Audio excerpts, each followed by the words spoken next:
Revista Espírita. Quarto ano, 1861. Jornal de Estudos Psicológicos. Publicada sob a direção de Allan Kardec. Setembro de 1861. Conversas familiares de além-túmulo. A pena de Talião. Sociedade, 9 de agosto de 1861. Médium Sr. Dambel. Um correspondente da sociedade lhe transmite a nota seguinte: o Sr. Antônio B., um de meus parentes, escritor de mérito, estimado por seus concidadãos, tendo cumprido com distinção e integridade funções públicas na Lombardia, caiu, há mais ou menos 10 anos, em consequência de um ataque de apoplexia, num estado de morte aparente que se toma, infelizmente, como isso ocorre algumas vezes, pela morte real. O erro era tanto mais fácil quanto se havia acreditado perceber sobre o corpo sinais de decomposição. 15 dias depois do sepultamento, uma circunstância fortuita determinou a família a pedir a exumação. Tratava-se de um medalhão esquecido por inadvertência no caixão, mas o estupor dos assistentes foi grande quando, na abertura, reconheceu-se que o corpo tinha mudado de posição, que estava virado e, coisa horrível, que uma das mãos estava em parte comida pelo defunto. Foi então manifestado que o infeliz Antônio B. havia sido enterrado vivo, devera sucumbir sob os apertos do desespero e da fome. Seja como for, desse triste acontecimento e de suas consequências morais, não seria interessante, do ponto de vista espírita e psicológico, fazer, a esse respeito, uma investigação no mundo dos espíritos? 1. Evocação de Antonjo B. Resposta: que quereis de mim? 2. Um de vossos parentes nos pediu para vos evocar, fazemo-lo com prazer, e seremos felizes se quiserdes bem nos responder. Resposta: sim, eu quero bem vos responder. 3. Lembrai-vos das circunstâncias de vossa morte? Resposta: certamente sim. Eu as lembro, porque despertar essa lembrança de castigo? 4. É certo que fostes enterrado vivo por engano? Resposta: isso deveria ser assim, porque a morte aparente teve todos os caracteres de uma morte real. Eu estava quase exangue. Não se deve imputar a ninguém um fato previsto desde antes de meu nascimento. 5. Se estas perguntas são de natureza a vos causar pena, é preciso cessá-las? Resposta: não, continuai. 6. Gostaríamos de vos saber feliz, porque deixastes a reputação de um homem honesto. Resposta: eu vos agradeço muito, sei que orareis por mim. Vou tratar de responder, mas se eu fracassar um de vossos guias habituais isso suprirá. 7.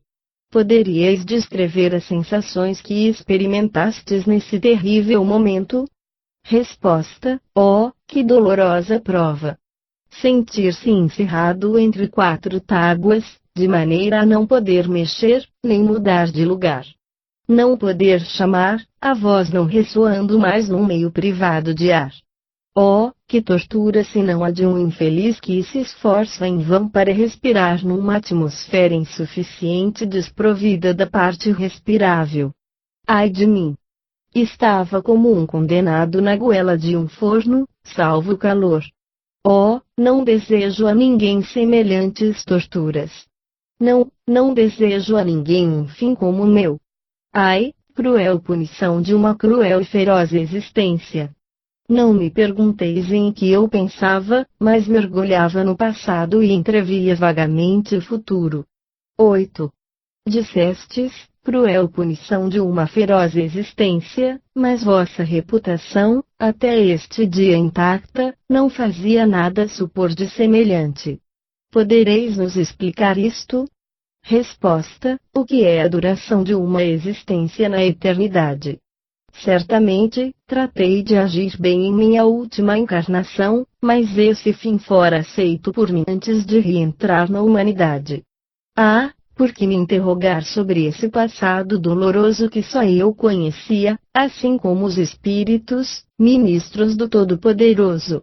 Sabei, pois, uma vez que falta vou-lo dizer, que numa existência anterior, eu emparedara uma mulher, a minha, toda viva numa sepultura. Foi a pena de talião que devi me aplicar. Dente por dente, olho por olho. 9.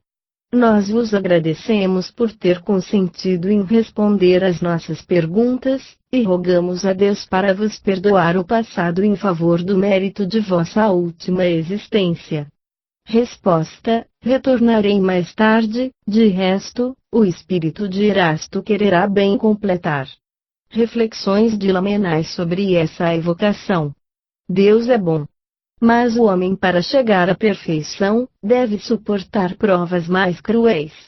Esse infeliz viveu vários séculos durante a sua agonia desesperada, e embora sua vida tenha sido honrosa, essa prova deveria ocorrer, uma vez que a escolhera. Reflexões de Erasto.